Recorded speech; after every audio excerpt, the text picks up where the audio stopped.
What if one of the biggest political stories of our lifetime was not simply reporting on events as they happened, but a manufactured hoax deliberately built to undermine and ultimately remove a duly elected president? If you have ever asked yourself how an entire country and much of the world could spend years believing a sitting president was secretly working with a foreign adversary, only to watch the central claims fall apart under official scrutiny, you are asking the right questions. Over the next 12 to 15 minutes, we are going to trace the complete documented chain drawn from Inspector General reports, congressional investigations, court records, and public filings, showing precisely how the Clinton campaign, the Democratic National Committee, elements inside the intelligence community, opposition researchers, and media outlets aligned to advance a false Russia collusion narrative. This period forced millions of Americans and people around the globe to confront the extraordinary power of coordinated media to construct reality and then distort it. That is when the idea of fake news became something you could watch unfold through an endless cycle of self-reinforcing claims. Everything begins with the money, and the money leads straight back to Hillary Clinton's presidential campaign and the Democratic National Committee. During the 2016 race, the Clinton campaign and the DNC paid their law firm Perkins Coie, and attorney Mark Elias specifically, more than $12 million for what was listed as legal and compliance work.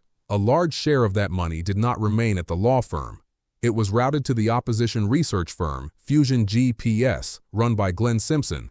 Fusion GPS had not started out working for the Democrats. They had been hired earlier by a conservative outlet during the Republican primaries to investigate Trump.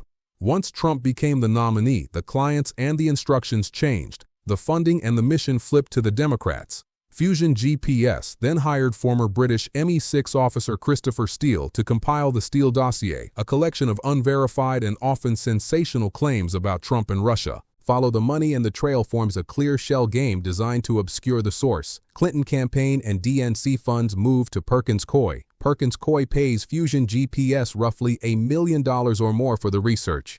Fusion GPS then pays Steele and his company Orbis Business Intelligence about $168,000 to produce the dossier.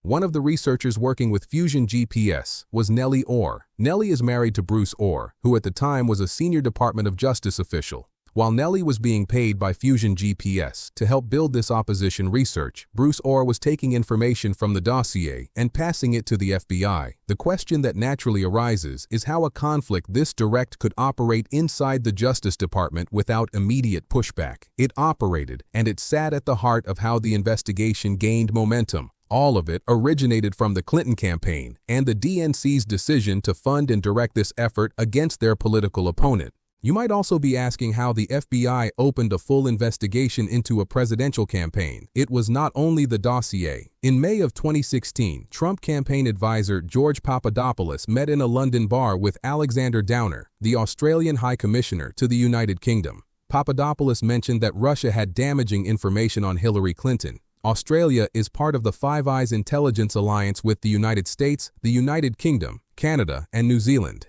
After the DNC emails began appearing that summer, Australian officials passed the Papadopoulos information to American authorities. That tip, together with the Steele Dossier, helped launch the FBI's Crossfire hurricane investigation into the Trump campaign in late July 2016. The United Kingdom connection through Steele and the Five Eyes network supplied additional material into the American system from the start. The deeper question is why foreign intelligence channels linked to allied governments were feeding information into what rapidly became a domestic political matter targeting one campaign. To turn this material into surveillance, the FBI used FISA, the Foreign Intelligence Surveillance Act. FISA permits the government to obtain secret warrants you never know about to monitor people suspected of working with foreign powers. These warrants come from a secret court. The process is one-sided, and the targets almost never learn they are being watched. Americans who communicate with the target can be monitored incidentally without their knowledge and without any chance to defend themselves. It is a potent national security authority, yet here it was applied in a very particular way against a Trump campaign advisor. The Steele Dossier became the primary basis for FISA warrant applications targeting Carter Page, a foreign policy advisor on the Trump campaign. The FBI filed 4 applications and renewals. The Department of Justice Inspector General Michael Horowitz later found that these applications contained 17 significant inaccuracies and omissions. The FBI did not tell the secret court that the dossier was opposition research paid for by the Clinton campaign and the DNC through Perkins Coie. They did not disclose serious doubts about Christopher Steele's reliability or problems with his main subsource. They also withheld exculpatory facts, including that Carter Page had previously been a CIA operational contact who had provided information to the United States about Russian intelligence. NSA Director Mike Rogers raised concerns around this time, including through an unusual briefing to the incoming Trump team about intelligence practices. The obvious question remains why the political funding source and the exculpatory information were kept from the court being asked to approve secret surveillance on a presidential campaign. Now we connect the full web of players who carried this forward. Adam Schiff, then the top Democrat on the House Intelligence Committee, went on live television repeatedly claiming he had seen evidence of collusion and coordination between the Trump campaign and Russia. He spoke with certainty on national broadcasts, suggesting he possessed more than circumstantial evidence. Yet when he testified behind closed doors before the House Intelligence Committee, testimony that later became public, he acknowledged under questioning that he had not actually seen direct evidence of collusion or conspiracy. You might wonder how a high-ranking congressman could repeatedly tell the public he had evidence that he later admitted under more controlled conditions he did not possess. This pattern of public certainty versus private caution helped sustain the narrative even as the underlying facts were being examined more carefully. James Comey, the FBI director, oversaw Crossfire hurricane and signed some of the FISA applications. John Brennan at the CIA pushed to include Steele Dossier material in official intelligence assessments, even though it remained unverified. Susan Rice, President Obama's national security advisor, was involved in unmasking requests that revealed the identities of Americans incidentally caught in surveillance, including incoming national security advisor Michael Flynn. On Inauguration Day, Rice sent herself the well-known email stressing that everything should be handled by the book regarding discussions of Flynn and Russia. Michael Flynn's experience shows the human cost. His conversations with the Russian ambassador were standard diplomatic contacts and entirely legal. Those calls were recorded through routine surveillance. Multiple Obama administration officials requested unmaskings to identify the Americans involved. The details were leaked to the media, and it was used to destroy Flynn's reputation and force him from his position. After James Comey was fired, Robert Mueller was appointed special counsel. His investigation ran nearly 2 years, cost tens of millions of dollars, and concluded there was insufficient evidence of conspiracy or coordination between the Trump campaign and Russia. A pivotal moment of exposure came in early 2018 when the House Permanent Select Committee on Intelligence, under Chairman Devin Nunes with key assistance from Kash Patel, released the Nunes memo. This document publicly laid out for the first time the funding of the Steele Dossier by the Clinton campaign and DNC through Perkins Coie, the serious omissions and inaccuracies in the Carter Page FISA applications, the conflicts involving Bruce and Nellie Ohr, and the failure to disclose exculpatory information to the secret court. The memo forced more of the story into the open and began shifting the public understanding of how the investigation had been built. Kash Patel's work alongside Nunes was central to surfacing these facts and challenging the official narrative that had dominated for more than a year. The mechanism that delivered this story to the public was a circular feedback loop between media outlets and Democratic politicians.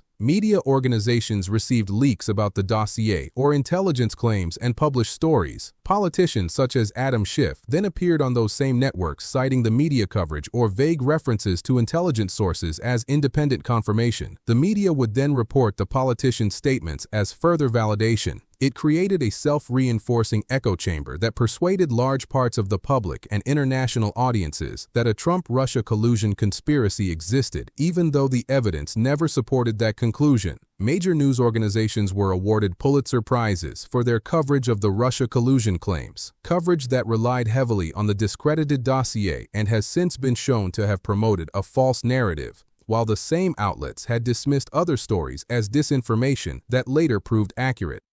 This was the period when millions of people worldwide began to see how easily coordinated narratives could be manufactured and sustained. When the Mueller report finally appeared, it did not deliver the collusion conclusion many had expected. Later reviews by Inspector General Horowitz and Special Counsel John Durham exposed the FBI's confirmation bias, its rush to open and pursue the investigation on the basis of unverified opposition research, and its failure to properly vet or disclose the origins of the Steele dossier.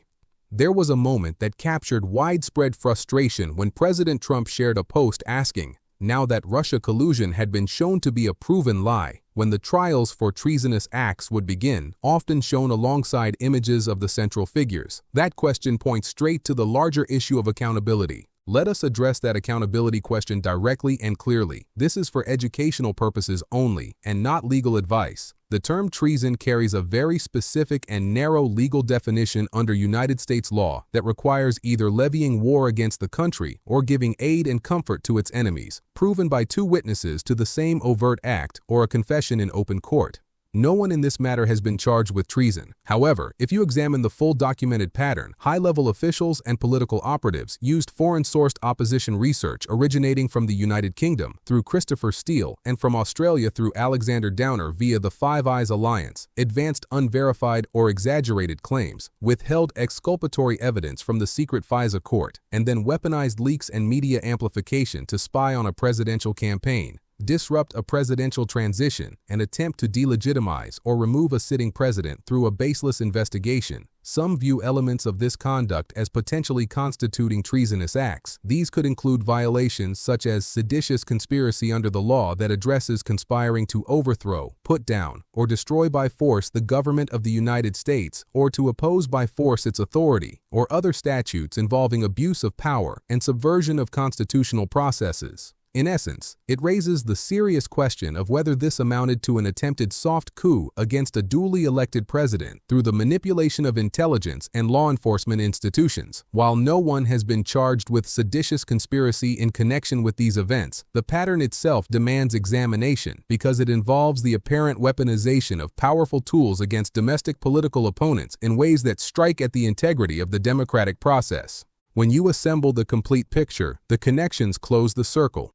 Perkins Coie operated as the central hub that moved campaign money from the Clinton campaign and the DNC into opposition research under the cover of legal work. Fusion, GPS, and Christopher Steele functioned as the engine that generated the unverified dossier. Elements within the FBI, CIA, and Department of Justice advanced the investigation despite multiple red flags, conflicts of interest, and lack of corroboration. The Obama administration facilitated unmaskings and operated within the environment that permitted the effort to expand. The media served as the amplifier that sold the narrative through the circular loop. The House Intelligence Committee under Devin Nunes, with Kash Patel's assistance through the Nunes memo, helped expose the funding sources, the FISA abuses, and the critical omissions that began to reveal what had actually occurred. The entire operation traces directly back to Hillary Clinton's presidential campaign and the Democratic National Committee, who initiated the funding through Perkins Coie to create and disseminate the opposition research that was then weaponized through the intelligence and media apparatus against their political opponent.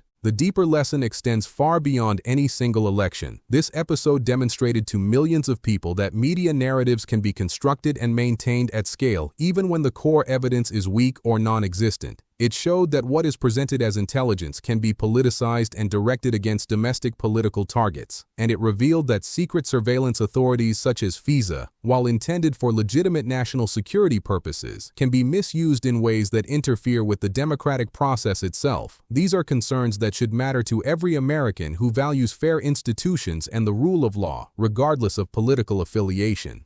Now that you have seen how the pieces connect, from the money flowing from the Clinton campaign and DNC through law firms, to foreign tips entering through intelligence alliances, to secret warrants built on incomplete and misleading information, to leaks and media amplification, you are equipped to recognize similar patterns if they emerge again. Question the dominant narrative. Follow the money. Insist on transparency from the institutions that exist to serve the public rather than to shield their own power or advance partisan objectives.